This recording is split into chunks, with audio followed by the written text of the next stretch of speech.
பெண்கள் வந்து வீட்டில் சில சில ஆண்களை பார்த்திங்கன்னா திட்டி பெண்கள் வந்து வீட்டில் எல்லாரையும் அழுக வச்சு இவங்க அழுதுகிட்டே இருப்பாங்க. எல்லாரையும் திட்டி திட்டி இவங்க அழுதுகிட்டு கண்ணீர் வடிச்சுக்கிட்டே இருப்பாங்க. தினம் அந்த மாதிரி வீட்டில் கண்ணீர் வடிக்கிறதுனால பெண்கள் எவ்வளோ பெரிய லட்சுமி கிடச்சோ எவ்வளோ பெரிய கொடீஸ்வரியாக இருந்தாலும் வீட்டில் தினம் அழுகிறதுனால பார்த்திங்கன்னா பெண்கள் அழுதாலும் மூதேவி வந்து அசால்ட்டாக வந்து உட்காந்துக்கும்.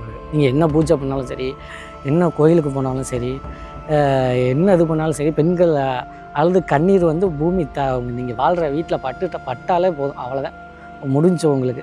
அதிலிருந்து உங்களுக்கு வந்து எல்லாமே உங்களுக்கு தடை ஏற்பட்டு செய்கிற தொழில் எல்லாமே அப்படி கொஞ்சம் கொஞ்சமாக தொய்வடைய ஆரம்பிச்சிடும். அதனால் பெண்கள் யாரும் அழுகாதீங்க. அழுதிங்கன்னா இதனால் பாதிப்பு உங்களுக்கு மட்டும் கிடையாது, குடும்பத்தில் உள்ளவங்க பிள்ளைங்க, உங்கள் கணவன்மார்கள் எல்லாருக்குமே பார்த்தீங்கன்னா கண்டிப்பாக அது பிரச்சனை தான். காசு பணம் தங்காது, தர்த்தினி எதை தொட்டாலும் விளங்காது, அந்த மாதிரி தடைகள்லாம் ஏற்படும். அதனால் முடிஞ்சளவு ஒருத்தர் புரிஞ்சுக்கிட்டு அன்பாக வாழுங்க. என்ன பிரச்சனையாக இருந்தாலும் பேசி தீர்த்துக்குங்க. அதை நீங்கள் அழுகிறதுனால உங்களுக்கும் கேடு, வீட்டில் உள்ள மற்ற பெரியவங்களுக்கும் எல்லாருக்குமே பார்த்திங்கன்னா அது ஒரு கேடான ஒரு செயல், ஒரு பாவமான செயல் தான். உங்களுக்கும் கெட்டது நடக்கும், மற்றவங்களுக்கும் கெட்டது நடக்கும்.